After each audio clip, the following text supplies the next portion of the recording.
My name is David Rosenthal, and my position here at Zion's Hope is Vice President and Director of Operations. Probably, I've lost count, but probably I've been to Israel about 35 or 40 times. I have served with Servant's Heart since the very beginning. About 8 years ago, we started the program, and it's just been incredible. Usually once a year, sometimes we've done it twice a year. Sometimes we've done it as short as 3 or 4 days. This last one was 13 days in length, and the opportunities have just been fantastic. The Lord has blessed the program tremendously. This Servant's Heart trip was different from the standpoint that we kind of made home base our ministry home that we have over there in Jerusalem. So the team was a little bit smaller. We knew each other a little bit better. And so we decided to kind of make home base our Servant's Heart ministry house to actually stay there, to live there through most of the program. And so this one was a little bit different because we were using that as kind of our headquarters, so to speak, for the program. And then we did a few trips where we were up in the Galilee for 3 days and we were down at the Dead Sea for a day. And then we mostly stayed in Jerusalem and then did day trips out from there working in those ministry programs. In this Servant's Heart program for 2018, we had 10 different projects. Some of those projects were working with partner ministries, and so we are funding those individually, where we're going over and presenting them with the financial benefit that will be helping them in terms of the programs that they're working on. But a lot of them are very hands-on programs that we are actually participating in with our group when we go to Israel. So we always focus on food care packages. It's just an amazing thing, and we've been able to help and benefit a lot of needy people in the land. So that's always kind of a core component of what we do while we're over there. We pack those bags in 4 different locations on this trip. In Jerusalem, in Sderot, which is a small kind of challenging place to be because right on the border with Gaza. They've dealt with a lot of terrorism over the years. We were also down in the south in the historic ancient biblical city of Beersheba.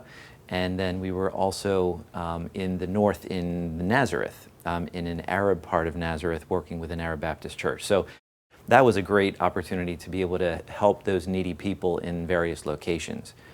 In addition, we were also able to do a lot of street evangelism. We were in Jerusalem primarily doing that, but we did it in other locations as well. And of course, we were looking for opportunities wherever we went and whatever we were doing.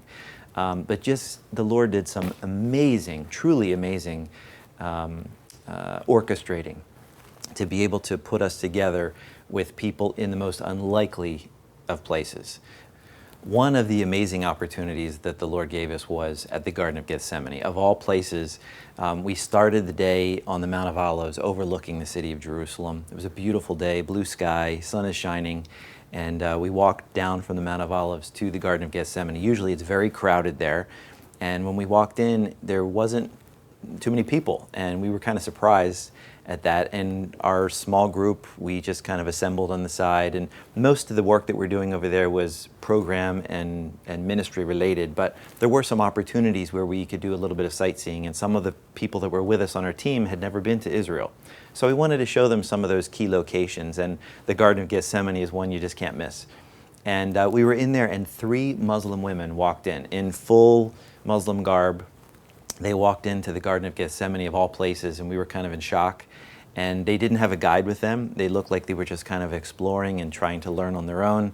One of the gals in our group invited them to join us. And I explained to them that we're a Christian group, but we'd be delighted to have them join us as we toured the Garden of Gethsemane. And so, of course, we tailored our message as we talked about it for them to be able to understand the significance of what Jesus Christ did for us on the cross and through his death, burial, and resurrection. And what an amazing opportunity of all places in the beautiful garden with the ancient olive trees, and to be able to share the life-giving message of Jesus and what he's done for us with 3 Muslim women. Just incredible. And they spoke enough English for us to be able to communicate with them. They actually were from Germany, and they were touring the Holy Land, and so it was just an amazing orchestrated event by God. Well, we were all over the country. We did Hezekiah's Tunnel, which was really a neat opportunity, and they're always doing new excavations in the city of David, which is where, of course, Hezekiah's Tunnel is located. And so Lisa, who is an officially licensed tour guide, but also is on staff with Zion's Hope, of course, she was with us, and so she was able to explain a lot of some of the new discoveries that had been found there, and kind of took us through there. And we worked that again in between some other ministry projects, and that was exciting to be able to see that. On our tours, we don't always get to walk through the tunnel and explore some of those things, so that was kind of a nice thing to be able to do. We also went up to the Galilee, as I had mentioned, and we spent some considerable time up there. We were able to get to the borders with Lebanon, and it's so important geopolitically with what's going on in the Middle East to be able to see firsthand these locations and to be able to discuss what's going on. Also, we got to the border with Syria. It was a beautiful afternoon. Mount Hermon was in the background, site of the biblical transfiguration, most likely. There's a couple different potential locations for that, but got to look across at Syria, talk about things that are going on there, some of the challenges for the people of Syria, also for Israel and some of their concerns about what's going on with terrorism over the border. So that was really good just from a geopolitical standpoint to be able to look at some of those issues and to explain those things to our group as well. Also, we get down to the south. We were down in Beersheba, as I mentioned, and we were able to do food care packages, put 100 of those together for a needy church that really is struggling, has a big challenge in that part of the country. And it's not a wealthy area. But what was amazing, and I shared this with our group while we were there, what an incredible opportunity to be ministering for the same God, the God of Abraham, Isaac, and Jacob, to know that we were just a block or two away from the ancient site of Abraham's well when he was in Beersheba. To think thousands of years later, here are followers of Jesus Christ who are honoring the same God, the God of Abraham, and to be able to serve him in that location just a few blocks from where that all took place, ancient times and historic times. What a blessing it was to be able to do that. It's hard to pin me down to what ministry opportunity on this trip impacted me the most personally. It's hard for me to pick one. I can't just pick one. I would have to say that our opportunity to minister to the Holocaust survivors, to the elderly Jewish people that we had invited, and our missionaries who were there ongoingly, who have a relationship with these people, they had invited them to come to a musical concert and a special luncheon. And we had the privilege of ministering to those people and to share with them very openly about our faith and Yeshua, Jesus Christ, and his love for them. And then to be able to minister in music and then to be able to serve them lunch. Our staff prepared it and we served it personally and just hugged them and let them know we appreciated them and encouraged them and gave them flowers. It was just a great afternoon, and we were truly honored to be part of that. So that's one that I won't soon forget. And then also, we were on the plane coming home, and there were several young people, over 50 young people that were on the plane from Israel coming to America.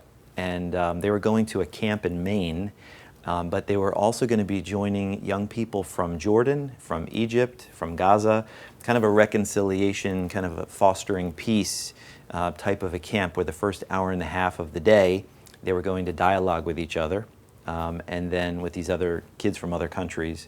And then they were just going to enjoy camp. The kids were a little bit rowdy on the plane, I have to admit, and they were in the aisles quite a bit. There was over 50 of them, and they were kind of driving some of us crazy. And I have to say that after a long trip and being deprived of sleep and traveling a lot, we were kind of tired, and I was a little aggravated. I just got up from my seat and I walked to the back just to kind of stretch my legs, and I stood in the very back corner of the plane.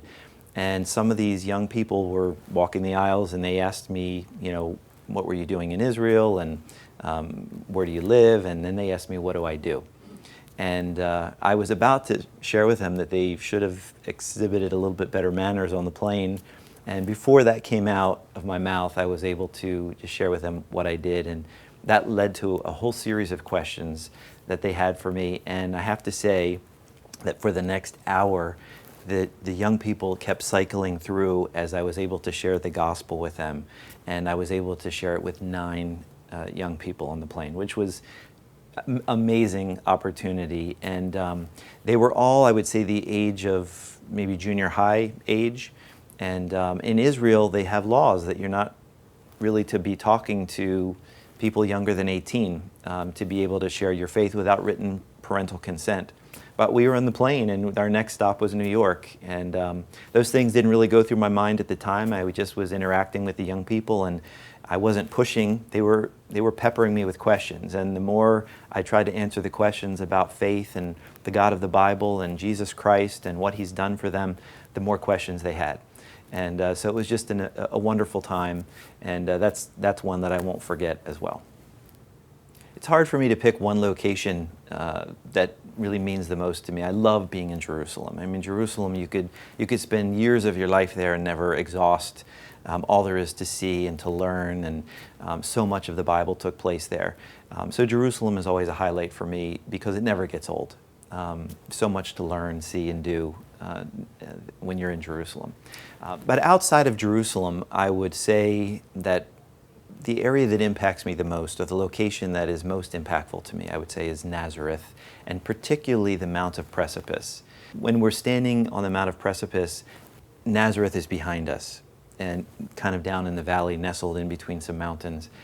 But in front of us, when we're on the Mount of Precipice, is the Jezreel Valley. And that's the site of the biblical Armageddon. The final battle of human history will be fought there. It's a beautiful scene, wide open. If it's not hazy, if the sun is shining and you have blue skies, you can see just in every direction for miles. And it's just such an important area. Of course, that's the location traditionally where when Jesus was in the synagogue in Nazareth, when he was speaking in the synagogue, the Jews were unhappy with what he said, and they sought to take him to the cliff and to throw him over the cliff, and he escaped out of their midst. This is the traditional site, the Mount of Precipice, outside of Nazareth. But when I talk to our folks there, when we're looking at the Jezreel Valley and contemplating the final battle of human history, I share with them the fact that behind us is Nazareth. And it was a small village at the time of Jesus Christ when he lived there. This was his backyard. He played on these hills. You know, he worked in this area. He knew this like the back of his hand.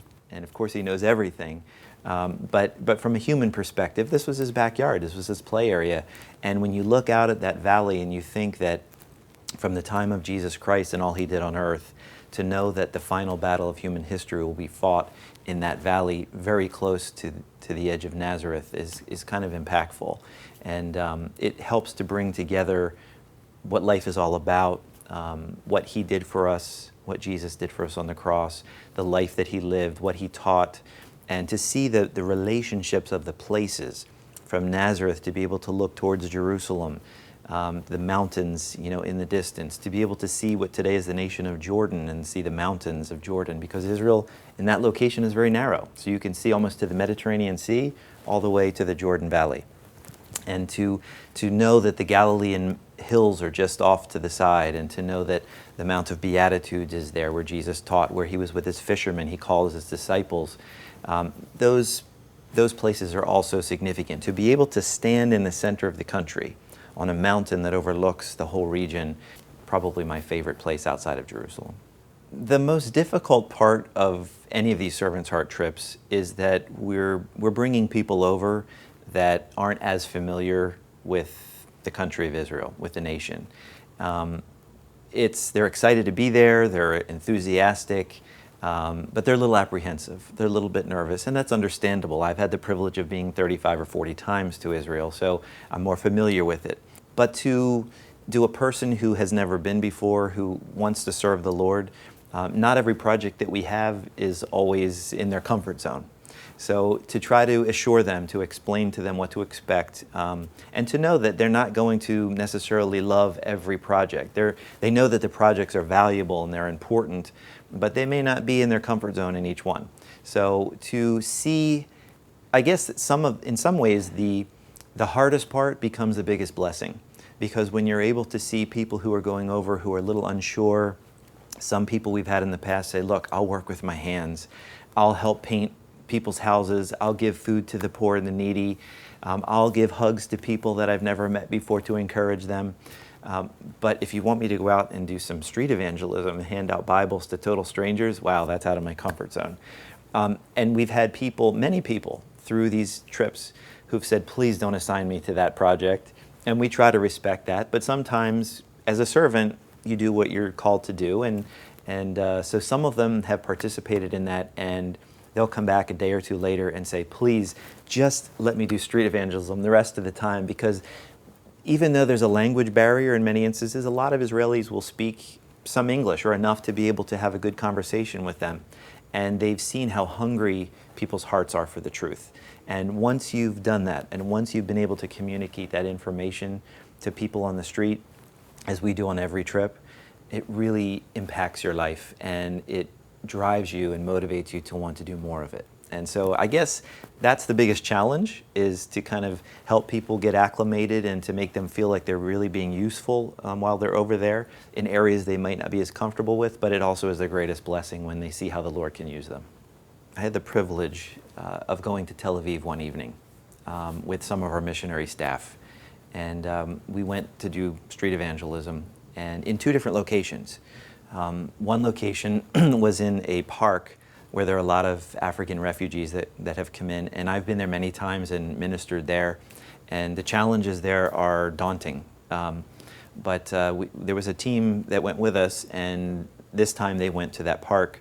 There was another team of ours, at which I was included with, and we went to Rothschild Street. There's a beautiful linear park in the center of the street, and there are typical Tel Aviv Israelis that are a little bit more secular than you'd find in Jerusalem, that are just enjoying walking up and down the street. They're walking their dogs, they're sitting on benches, just taking a stroll in the evening. And I went out with one of our missionary partners to just walk along Rothschild Street to look for interactions with people, to be able to share our faith with them. And it's intimidating when you first start out. You know, people they have their lives, they're busy, they're doing things, they're in groups sometimes. And to be able to pick the moments of how to engage with those people, to interact with them. And the Lord just gave us some amazing opportunities to interact with 2 specific ladies that kind of stand out in my mind.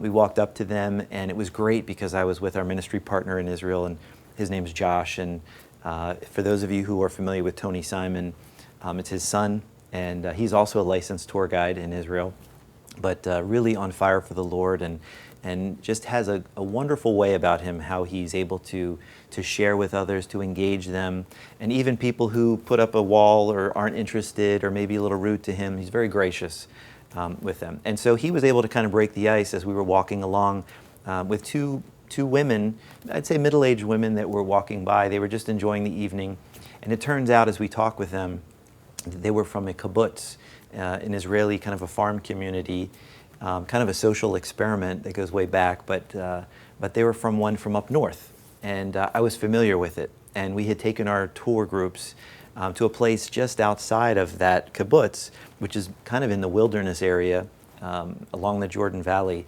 and there is a beautiful oasis that's there. And we would take our groups sometimes to swim and to enjoy this oasis and to have a bagged lunch. So I was very familiar with the area. And that was a point of contact that I had with these 2 women. And as we talked, we just had a wonderful opportunity to share Christ with them, to answer their questions.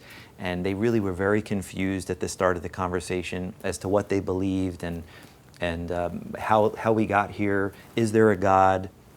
Does he love us? And we were really able to help them through the interaction there. And so that was, for me, a wonderful opportunity, and we walked away just rejoicing and praising the Lord together, that the Lord put us in contact. Here is a guy who lives kind of nearby in the suburbs of Tel Aviv, with a guy from outside of Orlando, Florida, with 2 women who don't live in Tel Aviv. They live in another part of Israel, and how God sees fit to orchestrate these moments and these opportunities for his glory is a very humbling experience. And so for me, that's something that will stick with me for a long time. We never know how these Servant's Heart programs are going to go. We have a plan, we have projects, we raise funds for it, and the Lord has just done amazing things through the hearts of his children to fund, to fully support. Every Servant's Heart program that we have ever hosted has been fully funded. And that is such a credit to God's people, that they have seen the need and they have met that need. And the budget keeps going up because we're adding new projects and new things and new initiatives. And the budget continues to be met by the faithfulness of God's children here in the U.S. And so I'm so grateful to them for catching the vision and being so supportive of what we're doing over there. The impact is eternal. And so from that standpoint, I am thrilled and thankful for for what they have done to make it all a reality.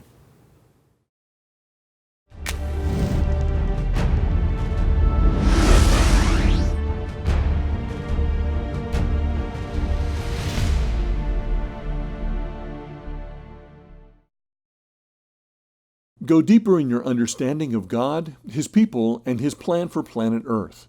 Zion's Fire magazine is an exceptional resource with powerful insights from Scripture that provide a clear understanding of God's ultimate plan for the last days and the return of Jesus Christ. As a first-time subscriber, you'll receive a free one-year subscription to Zion's Fire magazine with no strings attached. Request your free subscription by visiting our website or by calling our toll-free number, and we'll send you 6 free issues, one every other month, for a full year. We depend on the generosity of viewers like you to support the ongoing production of these programs. Your donation, whether large or small, is greatly appreciated. Donations may be given online at www.zionshope.org or by calling us toll-free at 1-888-781-9466. Stay informed and see the latest from Zion's Hope by liking us on Facebook, subscribing to our YouTube channel, and following us on Twitter.